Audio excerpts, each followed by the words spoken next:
सूर्य भागवत भगवान की वृंदावन बिहारी लाल की स्थापित समस्त देवी देवताओं की अपने पूज्य माता पिता की सतगुरुदेव महाराज की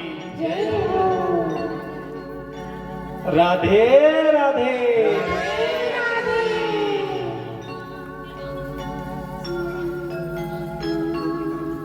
कल महात्म्य की कथा में कथा के परिसमाप्ति के पश्चात सनत कुमार जी नारद जी से पूछते हैं कि आपका मुख्य मनोरथ था भक्ति ज्ञान और वैराग्य, इनको जो है शांति मिले और आपका मनोरथ पूर्ण हो गया। आप प्रसन्न तो है ना नारद जी?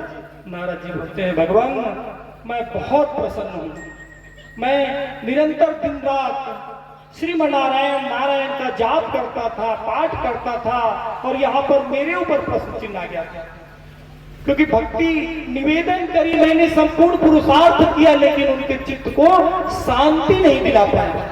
आज उनके चित्त को शांति मिली, मैं भी प्रसन्न हूं। और घोष करते हुए नारद जी कहते हैं कि मुनियों मैंने संपूर्ण पापों को नष्ट करने वाले श्रीमन नारायण को प्राप्त कर लिया है, मैंने पा लिया भगवान को। और साथ में कहते हैं सनत कुमार बंधु कि यह श्रीमद् भागवत महापुराण जो है सभी पुराणों का मुकुट है। मुकुट सिर में धारण होता है ना, जितने पुराण बनी है उनका मुकुट है श्रीमद् भागवत महापुराण। यह सत्य लोक, वैकुंठ लोक और कैलाश लोक में भी दुर्लभ है जो कथा का श्रवण आप करने वाले। इतना महत्वपूर्ण कथा आप धन्यवाद दे प्रत्येक मंचासी स्थापित हमारे पूर्वजों को कि उन सबने अपने जीवन में ऐसा कौन सा पुण्य किया कि आप सबके अंदर में सद्बुद्धि का मनोभाव आया और हमने परमात्मा में अपने आप को अर्पण कर दिया। साथ में कहते हैं कि यह जो कथा है कलयुग में भव सागर तार करने वाला, भव रोग नाशक। अभी कोरोना वायरस का बहुत सारी समस्याएं थी तो प्रत्येक व्यक्ति सगा संबंधी रिश्तेदार सबको भूलकर उस परमात्मा को याद करता, क्योंकि शास्त्र क्या कहता है आपके सगे संबंधी रिश्तेदार ये सभी के सभी सुख के साथी हैं। आपके पास धन होता है, वैभव होता है, स्वास्थ्य होता है, संपदा होता है, आप उन्नति करते हैं तो प्रत्येक परिवार रिश्तेदार सगा संबंधी आपके पास में रहते हैं। लेकिन विपरीत परिस्थिति जब आए, उस विपरीत परिस्थिति में जो आपका साथ देता है वो सगा रिश्तेदार परिवार से साथ साथ भगवान स्वरूप है, ईश्वर स्वरूप है। जो आपको दुख में साथ दे वो ईश्वर स्वरूप है। साथ में यह कथा जो है मुक्तिदायक है, पाप नाशक और भक्ति बढ़ाने वाली। जैसे ही आप व्यासपीठ पर आते हैं, कथा पंडाल पर आते हैं, अनायास मन में भाव उमड़ता है 5 मिनट पर आए हैं और पूरा जीवन बदल जाता है। आप इस कथा सोपान को देखिए, एक पवित्र आत्मा, जब पवित्र आत्मा के मन में मनोभाव होता है कि हम कार्य सार्थक करा रहे हैं, भव्य आयोजन करा रहे हैं, लेकिन कहीं ना कहीं हम देखते हैं कि हमारे आचार्य, हमारे महाराज जी जो हैं वो स्वयं के हाथ से भोजन बना के खाते हैं और ये हम सब जन आपस में नियुक्त करके भोजन पाए और महाराज जी अपने हाथ से भोजन करें, ये सार्थक नहीं। संकल्प के 2 महीने तक मन में एक ही मात्र दुविधा थी मुख्य आयोजक कि कैसे करेंगे, क्या होगा, कैसे होगा। और ईश्वरी माया देखिए, जब आपकी तीव्र संकल्पना होती है, आपके पुण्य का उदय होता है तो परमात्मा कहता है बेटे रुक, तुम्हें एक ऐसा निमित्त बनाकर उस महाराज के लिए आपको ऐसा रसोईया, ऐसा सहयोगी महाराज प्रदान करूंगा जो उनके जीवन पर्यंत साथ है। और आज आप देख पा रहे हैं इसी गली में राजकुमार दुबे जी को जानते हैं? राजकुमार दुबे जानता लाला महाराज। लाला महाराज जी आज जो है मंचासीन है, कल से पूरी तरीके से धोती कुर्ता गमछा के साथ दिखेंगे। और वो महाराज जी आज ही सुबह सुबह रात्रि में लगभग 9 बजे के आसपास यह भागवत से जुड़ी प्रसंग है। अभी हम लोग जो है कथा का आमंत्रण कार्ड देने के लिए रात्रि में 11 बजे खौना गांव पहुंचे थे।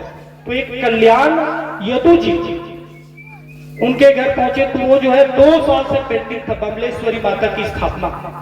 वो बोलते हैं गुरुदेव, मैं सोचा था नवरात्रि में बमलेश्वरी माता की स्थापना अलग कर देते हैं।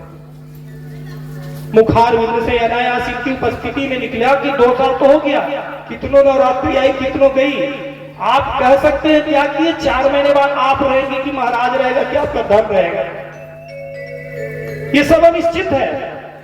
जाने अनजाने त्रुटि हुई, कुछ नहीं बन रहा है, नारियल अर्पण करके आप स्थापना करा लीजिए, क्योंकि जीवन का ठिकाना नहीं है। परिवार, रिश्तेदार, सगा संबंधी जिनके भरोसे में आप बैठे हैं, आप थोड़ा सा थक हो जाए, तिजोरी की चाबी और रख लेंगे तो आप फिर कहने में नहीं समर्थ होंगे। अब इतना सुनने के बाद उसके मन में 10 दिन बाद असर पड़ा।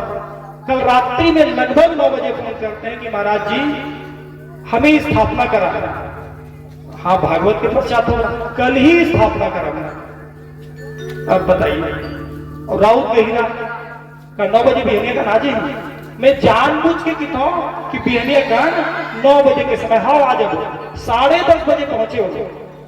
और इस दौरान हमारे लाला महाराज इन्हें इतना सेवा करी, आज प्रातः काल से इतने लगे रहे काम में तल्लीनता के साथ कि महाराज जी वहां बैठे रहे और पूरी व्यवस्थित रूप से 1 घंटे में सारे कार्य संपन्न होकर लगभग 11 बजे पूजा प्रारंभ हुआ और 12 बजे संपन्न हुआ। तो कहां एक संकल्पना थी भोजन की, और संकल्पना कहां आ गई? सहयोगी की, और संगत में रंगत है। आज संगत में आने के बाद सारे के सारे व्यवस्थाएं स्वतः बनना शुरू हुई। इसलिए कहते हैं संगत से गुण आत है, संगत से गुण जाए। संगत करना है तो आपको दोनों विचार करना है, आप किसके साथ में बोलते हैं।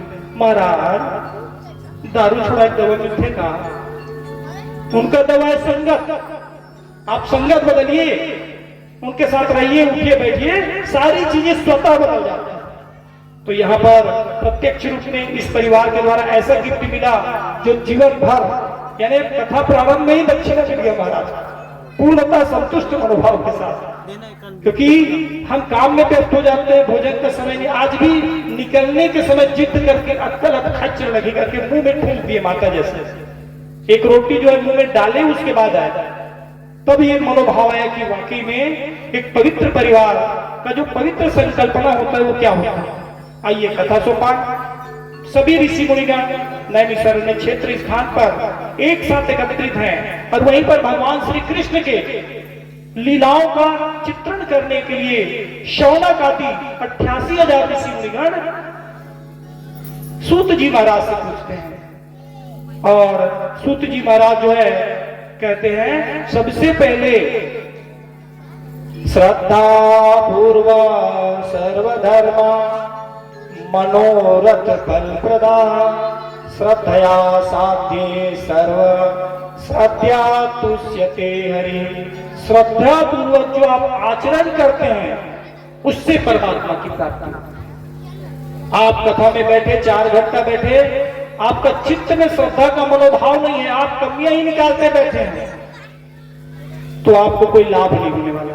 इसलिए 3 बात, सबसे पहले जो बेसिक फाउंडेशन है, प्रारंभिक चरण है, वह श्रद्धा।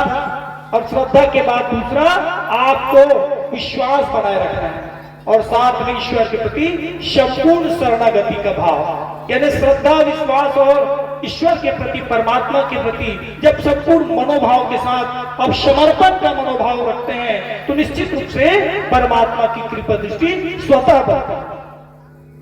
और यह जो भगवान है, द्वारिकाधीश भगवान है, कृष्णचंद्र भगवान है, यह एक जाति संप्रदाय से लेना देना है। भागवत के महत्व की कथा में प्रथम स्कंद में बहुत ही सुंदर सा एक प्रारूप आता है। एक मुस्लिम परिवार, कारेखा नाम का एक मुसलमान परिवार, और वो जो है ऐसे ही जगन्नाथपुरी निकल रहे थे और अचानक भगवान श्री कृष्ण जी की मंगल आरती हो रही थी। वो अपने समय का देखते आ रहे हैं कि उनके यहाँ क्या होता है, और ये मंगल आरती में ऐसा उनका चित्त रमा कि वो खड़े होकर एक टक निहारते रहे जगन्नाथ स्वामी, और जगन्नाथ स्वामी को निहारते निहारते उनका मन जो है भगवान में लग गया, कृष्ण भगवान में लग गया। उनका नित्य का दिनचर्या बन गया कि नित्य कार्य से निवृत्त होकर वह जगन्नाथ स्वामी के मंदिर में आते हैं और आकर एक निश्चित स्थान में खड़ा होकर एक टक भगवान को देखते रहते हैं। ये हाथ अपने आप उनका जुड़ जाता है। धीरे धीरे उनके परिवार को, उनके समाज को जब पता चलता है तो वो जो है समझाते हैं। मित्रगण देखिए, हम लोग मुस्लिम संप्रदाय से हैं, आप मानते हो अच्छी बात है, लेकिन यहाँ पर आप सार्वजनिक स्थल में जाकर खड़े होकर कृष्ण भक्ति मत किया करो, हमारे संप्रदाय वाले नाराज हो जाएंगे। लेकिन जिनको लगी श्याम संगरी, अब भगवान संप्रीत लगा है तो उन्हें कहाँ किसी की बात समझ आती है। परिवार धीरे धीरे उनको छोड़ना शुरू कर दिया। उनकी पत्नी जो है वो भी निवेदन करती है, वो भी समझाती है कि धीरे धीरे सगा संबंधी लोग जो है आना जाना बंद कर दिए, बातचीत नहीं करते, इसलिए आप जो है अब ये कृष्ण मंदिर जाना बंद करें। जो भी है घर में प्रतिमा ला ले, घर में पूजा अर्चना करें, चुपे चुप पसंद मजा नहीं है, घरे पूजा कर। लेकिन उनको तो वहीं पर वो भाव मिलता था, इसलिए वो जाकर खड़े। अब देखिए, परमात्मा भी जब देना चाहते हैं तो सबसे पहले सब कुछ छीन लेते हैं। 6 वर्ष का उनका बालक, एकमात्र बालक, एक लड़का, वह कृष्ण भक्ति में रमा रहा। उनका बालक जो है छत से गिर गया और उनकी प्राणांत हो गई, मृत्यु हो गई। उनकी पत्नी जो है उस शव को लेकर के कारे खां के पास आता है और कारे खां को हाथ में पकड़ा कर कहता है, लोग करो और कृष्ण भक्ति। कारे खां जैसे ही शव को देखता है, कुछ समय के लिए उन्हें समझ नहीं आता हो क्या रहा है। 6 वर्ष का बालक, और भक्ति तो मैं करता था, इन्हें क्या। और वो कुछ समय के लिए अचेत सा हो जाता है। अचानक ध्यान आता है और देखता है कि उनका 6 वर्ष का शिशु, 6 वर्ष का बालक मृत पड़ा है। तो वो जो है भगवान को कहते हैं, भगवान अगर आप केवल और केवल हिंदुओं के भगवान हो तो मुझे कोई शिकायत नहीं, मेरी मति मारी गई थी। लेकिन आप जगन्नाथ हो, जगत के नाथ हो, जगत के स्वामी हो, तो मेरे इस पुत्र को आपको ठीक करना है। एक भक्त का भगवान से निवेदन था, आदेश था, प्रार्थना था, और भगवान तो भक्त के अधीन है, वशीभूत है। और भगवान ने एक चमत्कृत कार्य किया और वहां 6 वर्ष का जो बालक है उसमें तेज नायर के खड़ा हो। जितने आसपास के चलने वाले भागवत भगवान की, जगन्नाथ स्वामी की, और यहीं पर जगन्नाथ की बड़े भाव से मंगल आरती हो रही थी। इस आरती में तल्लीनता के साथ सब गुजर रहे थे। सबने देखा कि बाहर एक मुसलमान खड़ा रहता था, लेकिन वह मुसलमान का वो जो बालक मृत पड़ा था वह खड़ा हो गया।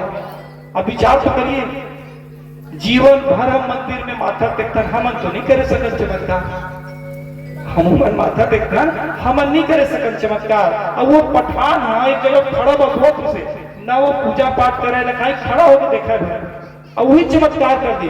तो भगवान भाव के भूखे, आपसे जैसे बनते जैन बनते, भावक ग्राही जनार्दना, जनार्दन ना भाव से जब अपन पट करता तो निश्चित रूप से परमात्मा की कृपा दृष्टि मिलती है। आइए प्रथम संकीर्तन के रूप में उड़ीसा में जगन्नाथ स्वामी की भव्य प्रतिमा है, और जगन्नाथ अपने आप में जगत के नाथ हैं।